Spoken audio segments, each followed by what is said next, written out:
Miércoles Santo. Jesús, durante su obra pública, acostumbraba junto con sus apóstoles a descansar todos los miércoles.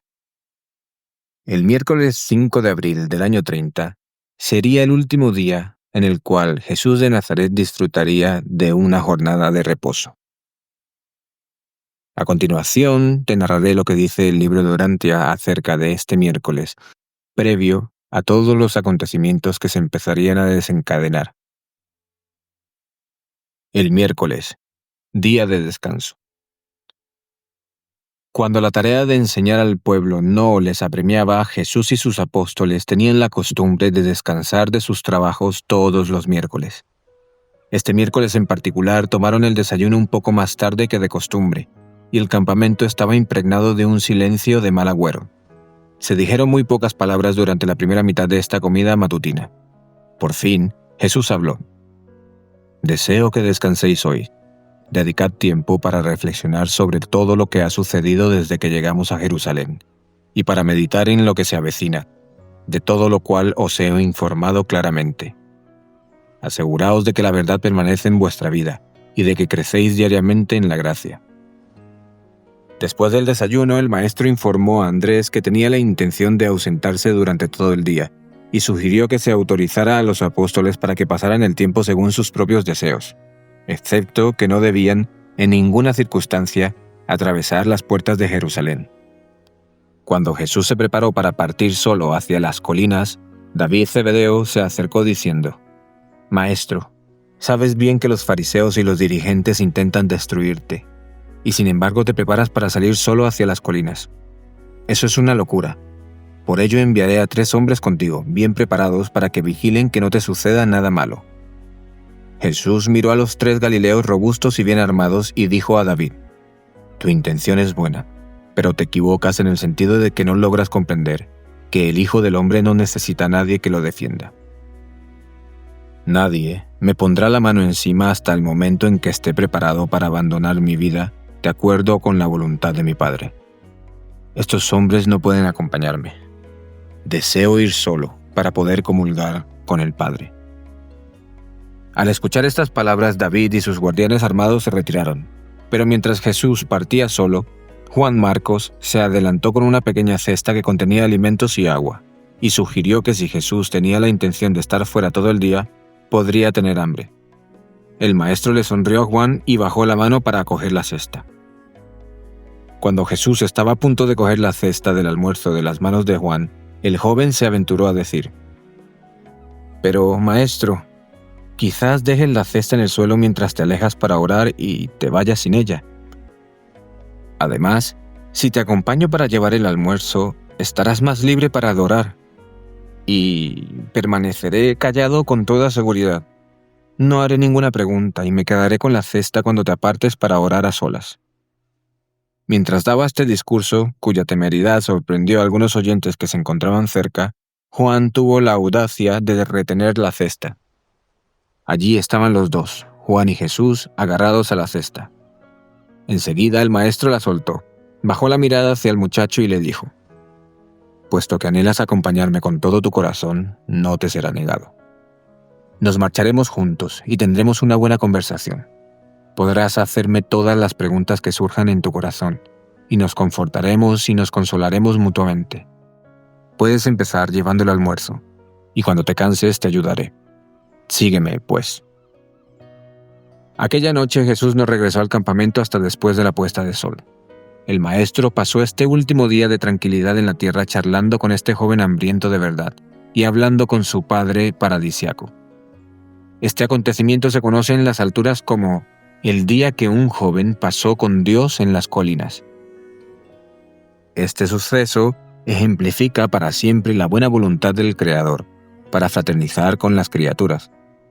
Hasta un adolescente, si el deseo de su corazón es realmente supremo, puede atraer la atención y disfrutar de la compañía amorosa del Dios de un universo, experimentar realmente el éxtasis inolvidable de estar a solas con Dios en las colinas, y todo ello durante un día entero. Y esta fue la extraordinaria experiencia de Juan Marcos durante este miércoles en las colinas de Judea. Jesús charló mucho con Juan y habló libremente sobre los asuntos de este mundo y del siguiente. Juan le dijo a Jesús que lamentaba mucho no haber tenido la edad suficiente para ser uno de sus apóstoles, y expresó su gran reconocimiento porque se le había permitido seguir al grupo apostólico desde su primera predicación en el vado del Jordán cerca de Jericó, a excepción del viaje a Fenicia. Jesús le advirtió al joven que no se desanimara por los acontecimientos inminentes y le aseguró que viviría para convertirse en un poderoso mensajero del reino. Juan Marcos estaba emocionado por el recuerdo de este día con Jesús en las colinas, pero nunca olvidó la recomendación final del Maestro. Cuando estaban a punto de regresar al campamento de Getsemaní, Jesús le dijo: «Bien, Juan, hemos tenido una buena conversación, un verdadero día de descanso, pero procura no contarle a nadie las cosas que te he dicho». Y Juan Marcos nunca reveló nada de lo que había sucedido este día que pasó con Jesús en las colinas. Durante las pocas horas que le quedaban a Jesús por vivir en la tierra, Juan Marcos nunca dejó de que el Maestro estuviera lejos de su vista durante mucho tiempo. El muchacho siempre estaba oculto cerca de él, solo durmió cuando Jesús dormía. En el transcurso de las conversaciones de este día con Juan Marcos, Jesús pasó bastante tiempo comparando sus experiencias de la infancia y de la adolescencia. Aunque los padres de Juan poseían más bienes terrenales que los padres de Jesús, habían tenido en su niñez muchas experiencias muy similares. Jesús dijo muchas cosas que ayudaron a Juan a comprender mejor a sus padres y a otros miembros de su familia. Cuando el muchacho le preguntó al maestro cómo podía saber que se convertiría en un poderoso mensajero del reino, Jesús dijo: «Sé que te mostrarás fiel al Evangelio del reino, porque puedo contar con la fe y el amor que tienes ahora, ya que estas cualidades están basadas en una educación tan temprana como la que has recibido en el hogar. Eres el producto de un hogar donde los padres se tienen un afecto mutuo y sincero, por lo que no has sido amado con exceso como para exaltar perjudicialmente tu concepto de tu propia importancia. Tu personalidad tampoco ha sufrido una deformación a consecuencia de unas maniobras sin amor efectuadas por tus padres, enfrentados el uno contra el otro para ganar tu confianza y tu lealtad. Has disfrutado de ese amor parental que asegura una loable confianza en sí mismo y que fomenta unos sentimientos normales de seguridad. Pero también has tenido la suerte de que tus padres poseyeran sabiduría al mismo tiempo que amor. Fue la sabiduría la que les condujo a negarte la mayoría de las satisfacciones y de los múltiples lujos que se pueden comprar con la riqueza. Te enviaron a la escuela de la sinagoga con tus compañeros de juego de la vecindad, y también te animaron a aprender la manera de vivir en este mundo permitiéndote efectuar una experiencia original. Viniste con tu joven amigo Amós al Jordán, donde nosotros predicábamos y los discípulos de Juan bautizaban. Los dos deseabais acompañarnos. Cuando regresasteis a Jerusalén, tus padres dieron su consentimiento. Los padres de Amós se negaron. Amaban tanto a su hijo que le negaron la experiencia bendita que tú has tenido, incluida la que hoy estás disfrutando. Amós podría haberse escapado de su casa para unirse a nosotros. Pero si lo hubiera hecho, hubiera herido el amor y sacrificado la fidelidad. Aunque esta conducta hubiera sido sabia, hubiera pagado un precio terrible por la experiencia, la independencia y la libertad. Los padres sabios, como los tuyos, procuran que sus hijos no tengan que herir el amor o ahogar la fidelidad, para desarrollar su independencia y disfrutar de una libertad vigorizante cuando han llegado a tu edad. El amor, Juan, es la realidad suprema del universo cuando es otorgado por unos seres infinitamente sabios, pero presenta un rasgo peligroso y a veces semi-egoísta, tal como es manifestado en la experiencia de los padres mortales. Cuando te cases y tengas que criar tus propios hijos, asegúrate de que tu amor esté aconsejado por la sabiduría y guiado por la inteligencia. Tu joven amigo Amós cree en este evangelio del reino tanto como tú, pero no puedo contar plenamente con él. No estoy seguro de lo que va a hacer en los años venideros. Su infancia en el hogar no se desarrolló como para producir una persona enteramente digna de confianza. Amós se parece demasiado a uno de mis apóstoles, que no pudo disfrutar de una educación familiar normal, amorosa y sabia. Toda tu vida futura será más feliz y digna de confianza, porque pasaste tus primeros 8 años en un hogar normal y bien regulado. Posees un carácter fuerte y bien integrado, porque creciste en un hogar donde prevalecía el amor y reinaba la sabiduría.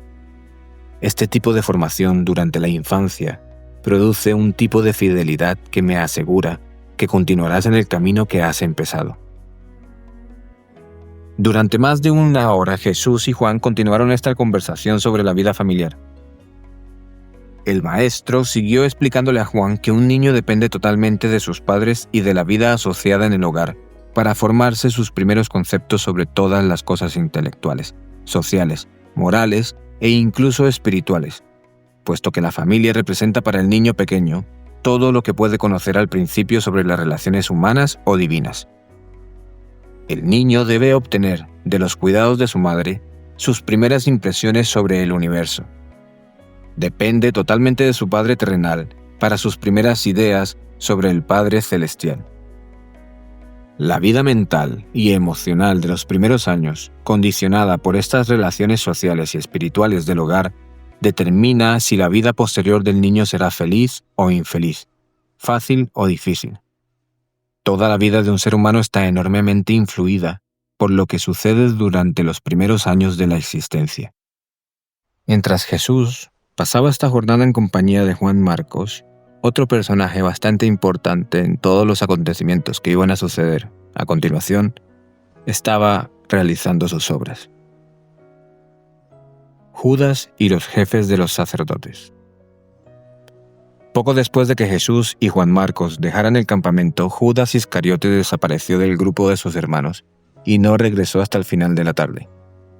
A pesar de la recomendación expresa de su maestro de que no entraran en Jerusalén, este apóstol confundido y descontento se dirigió apresuradamente a su cita con los enemigos de Jesús, en la casa del sumo sacerdote Caifás.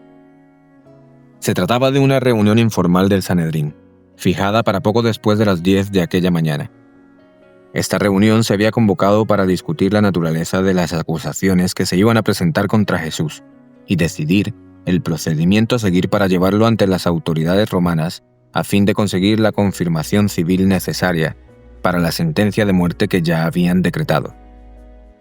El día anterior, Judas había revelado a algunos de sus parientes y a ciertos amigos saduceos de la familia de su padre que había llegado a la conclusión de que, aunque Jesús era un soñador y un idealista bien intencionado, no era el libertador esperado de Israel. Judas declaró que le gustaría mucho encontrar una manera airosa de retirarse de todo el movimiento. Sus amigos le aseguraron halagadoramente que su retirada sería saludada por los dirigentes judíos como un gran acontecimiento y que podría lograr cualquier cosa. Le indujeron a creer que recibiría inmediatamente grandes honores del Sanedrín y que por fin se encontraría en condiciones de borrar el estigma de su asociación bien intencionada, aunque desafortunada, con unos galileos ignorantes. Judas no podía creer del todo que las grandes obras del Maestro habían sido realizadas por el poder del príncipe de los demonios, pero ahora estaba plenamente convencido de que Jesús no ejercería su poder para engrandecerse.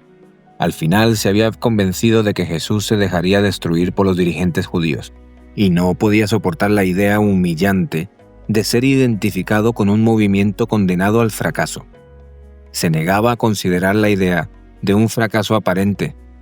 Comprendía plenamente el carácter firme de su maestro y la agudeza de su mente majestuosa y misericordiosa, pero sin embargo le causaba placer aceptar, aunque fuera parcialmente, la sugerencia de uno de sus parientes de que Jesús, aunque fuera un fanático bien intencionado, es probable que no estuviera realmente bien de la cabeza, que siempre había parecido ser una persona extraña y mal comprendida. Y ahora más que nunca Judas empezó a sentir un extraño resentimiento porque Jesús nunca le había asignado una posición más honorífica.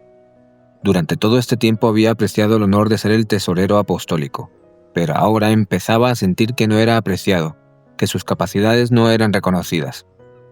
Repentinamente, se sintió dominado por la indignación porque Pedro, Santiago y Juan habían sido honrados con una asociación estrecha con Jesús, y en aquel momento, mientras se dirigía a la casa del sumo sacerdote, estaba más resuelto a desquitarse de Pedro, Santiago y Juan que a preocuparse por la idea de traicionar a Jesús. Pero por encima de todo, en aquel preciso momento, una nueva idea dominante empezó a ocupar el primer lugar en su mente consciente. Se había puesto en marcha para conseguir honores para sí mismo, y si podía asegurárselos al mismo tiempo que se desquitaba de los que habían contribuido a la mayor desilusión de su vida, mucho mejor. Cayó presa de una terrible confabulación de confusión, orgullo, desesperación y resolución. Así pues, debe quedar claro que no era por dinero por lo que Judas se dirigía en aquel momento hacia la casa de Caifás para preparar la traición a Jesús. Mientras Judas se acercaba a la casa de Caifás, tomó la decisión definitiva de abandonar a Jesús y a sus compañeros apóstoles, habiendo decidido dejar así la causa del reino de los cielos. Estaba resuelto a asegurarse para sí mismo el máximo honor y de gloria que había esperado recibir algún día cuando se identificó por primera vez con Jesús y el nuevo evangelio del reino. Todos los apóstoles habían compartido alguna vez esta ambición con Judas, pero a medida que pasaba el tiempo, habían aprendido a admirar la verdad y a amar a Jesús, al menos más que Judas. El traidor fue presentado a Caifás y a los dirigentes judíos por su primo. Este explicó que Judas había descubierto el error que había cometido al dejarse engañar por la sutil enseñanza de Jesús, y había llegado a un punto en que deseaba renunciar pública y oficialmente a su asociación con el Galileo. Al mismo tiempo pedía que se le restableciera en la confianza y la hermandad de sus hermanos judeos. El portavoz de Judas continuó explicando que Judas reconocía que sería mejor, para la paz de Israel, que Jesús fuera arrestado, como demostración de su pesar por haber participado en este movimiento erróneo, y como prueba de la sinceridad de su presente regreso a las enseñanzas de Moisés, había venido para ofrecerse al Sanedrín como alguien que podía colaborar con el capitán que tenía la orden de arrestar a Jesús, para que éste pudiera ser detenido discretamente, evitando así el peligro de excitar a las multitudes o la necesidad de retrasar su arresto hasta después de la Pascua. Cuando hubo terminado de hablar, el primo presentó a Judas, el cual se acercó al sumo sacerdote y dijo: «Haré todo lo que mi primo ha prometido, pero ¿qué estáis dispuestos a darme por este servicio?». Judas no pareció percibir la expresión de desdén e incluso de disgusto que cruzó por el resto del insensible y vanidoso Caifás. El corazón de Judas estaba demasiado centrado en su propia glorificación y en el anhelo de satisfacer la exaltación de su ego. Caifás bajó entonces la mirada hacia el traidor mientras decía: «Judas, ve a ver al capitán de la guardia y ponte de acuerdo con ese oficial para traernos a tu maestro esta noche o mañana por la noche. Y cuando nos lo hayas entregado, recibirás tu recompensa por este servicio». Cuando Judas escuchó esto, se retiró de la presencia de los sacerdotes y dirigentes principales, y fue a consultar con el capitán de los guardias del templo sobre la manera en que debían apresar a Jesús. Judas sabía que Jesús estaba entonces ausente del campamento, y no tenía ni idea de la hora en que volvería aquella noche, por lo que acordaron detener a Jesús la noche siguiente, el jueves, después de que el pueblo de Jerusalén y todos los peregrinos visitantes se hubieran retirado a descansar. Judas regresó al campamento con sus compañeros embriagado con unas ideas de grandeza y de gloria como no había tenido desde hacía muchísimo tiempo. Se había enrolado con Jesús, esperando convertirse algún día en un gran hombre en el nuevo reino, y al final se había dado cuenta de que no habría ningún nuevo reino tal y como él lo había esperado. Pero se regocijaba por ser lo bastante sagaz como para canjear la decepción de no conseguir la gloria en el nuevo reino esperado por la obtención inmediata de honores y recompensas en el viejo orden de cosas. Ahora creía que este viejo orden sobreviviría, y estaba seguro de que se destruiría a Jesús y a todo lo que él representaba.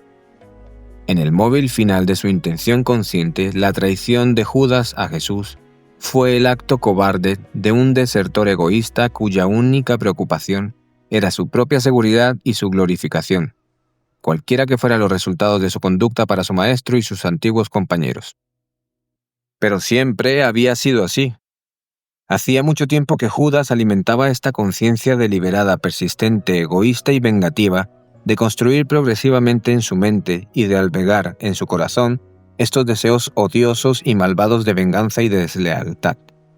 Jesús amaba y confiaba en Judas tal como amaba y confiaba en los otros apóstoles. Pero Judas no logró desarrollar a cambio una confianza leal ni experimentar un amor sincero. ¿Cuán peligrosa puede ser la ambición cuando está enteramente unida al egoísmo y motivada de manera suprema por la venganza sombría tanto tiempo reprimida? Qué aplastante es la decepción en la vida de aquellas personas necias que fijan sus miras en los atractivos oscuros y evanescentes del tiempo, y se vuelven ciegas a los logros superiores y más reales de las conquistas perpetuas, de los mundos eternos de los valores divinos y de las verdaderas realidades espirituales. Judas ansiaba en su mente los honores mundanos y llegó a amar este deseo con todo corazón. Los otros apóstoles también ansiaban en su mente estos mismos honores mundanos, pero amaban a Jesús con el corazón y hacían todo lo posible por aprender a amar las verdades que Él les enseñaba. Judas no se daba cuenta de ello en este momento, pero había criticado subconscientemente a Jesús desde que Juan el Bautista había sido decapitado por Herodes. En lo más profundo de su corazón, a Judas siempre le había indignado el hecho de que Jesús no salvara a Juan. No se debe olvidar que Judas había sido discípulo de Juan antes de convertirse en seguidor de Jesús.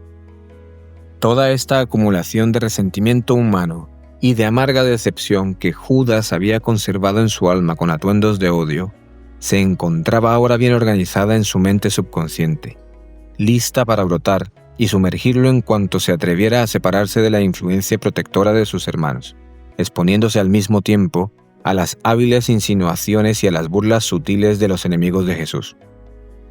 Cada vez que Judas permitía que sus esperanzas se elevaran muy alto y Jesús decía o hacía algo que las hacía añicos, siempre quedaba en el corazón de Judas una cicatriz de amargo resentimiento, y a medida que estas cicatrices se multiplicaron, aquel corazón herido con tanta frecuencia perdió enseguida todo el afecto real por aquel que había infligido esta experiencia desagradable a una personalidad bien intencionada, pero cobarde y egocéntrica. Judas no se daba cuenta de ello, pero era un cobarde. En consecuencia, siempre tenía la tendencia de atribuir a la cobardía de Jesús los móviles que le llevaron con tanta frecuencia a no coger el poder o la gloria cuando estaban en apariencia fácilmente a su alcance. Y todo hombre mortal sabe muy bien que el amor, aunque al principio haya sido sincero, puede convertirse finalmente en un odio real a causa de las decepciones, los celos y un resentimiento constante. Los jefes de los sacerdotes y los ancianos pudieron por fin respirar tranquilamente durante algunas horas. No tendrían que arrestar a Jesús en público, y los servicios de Judas como aliado traidor les aseguraba que Jesús no se escaparía de su jurisdicción como lo había hecho tantas veces en el pasado. Las últimas horas de reunión social. Puesto que era miércoles, aquella noche en el campamento fueron horas de reunión social. El maestro intentó animar a sus apóstoles abatidos, pero era casi imposible. Todos empezaban a darse cuenta de que se acercaban unos acontecimientos desconcertantes y abrumadores. No podían estar alegres, ni siquiera cuando el maestro recordó sus años de asociación afectuosa y llena de acontecimientos. Jesús se interesó cuidadosamente por las familias de todos los apóstoles, y mirando a David Zebedeo, preguntó si alguien tenía noticias recientes de su madre, de su hermana menor o de otros miembros de su familia. David bajó la mirada hacia sus pies porque tenía miedo de responder. Esta fue la ocasión en que Jesús advirtió a sus seguidores que desconfiaran del apoyo de la multitud. Recordó sus experiencias en Galilea, cuando las grandes muchedumbres los habían seguido con entusiasmo una y otra vez, y luego se habían predispuesto contra ellos en el mismo ardor para volverse con sus creencias y maneras de vivir anteriores. Luego dijo: Así pues, no os dejéis engañar por las grandes muchedumbres que nos escucharon en el templo y que parecían creer en nuestras enseñanzas. Esas multitudes escuchan la verdad y la creen superficialmente con su mente, pero pocos de ellos dejan que la palabra de la verdad se fije en su corazón con raíces vivientes. Cuando se presentan las dificultades reales, no se puede contar con el apoyo de aquellos que solo conocen el Evangelio en su mente y no lo han experimentado en su corazón. Cuando los dirigentes de los judíos lleguen a un acuerdo para destruir al Hijo del Hombre y golpeen al unísono, veréis que las multitudes huirán aterradas o bien permanecerán allí asombradas en silencio, mientras esos dirigentes enloquecidos y ciegos conducen a la muerte a los instructores de la verdad evangélica. Luego, cuando la adversidad y las persecuciones caigan sobre vosotros, otros que creéis que aman la verdad también se dispersarán, y algunos renunciarán al Evangelio y os abandonarán. Algunos que han estado muy cerca de nosotros ya han decidido desertar. Habéis descansado hoy como preparación para los acontecimientos inminentes. Vigilad, pues, y orad para que mañana os podáis sentir fortalecidos para los días que se acercan. Con esto finalizamos la lectura de hoy de los acontecimientos más importantes del Miércoles Santo. Un día marcado como el último descanso de Jesús en la tierra y por la decisión definitiva de Judas de traicionar a Jesús y su acuerdo con los dirigentes judíos. Los memorables días de la Última Cena, el arresto de Jesús, la pasión y su muerte están a punto de iniciar. Así que, si no quieres perderte este relato según la visión del libro de Urantia, te recomiendo que sigas esta página, dejes un me gusta en esta publicación y sobre todo que la compartas. Ten esperanza y confía. Sígueme para saber un poco más.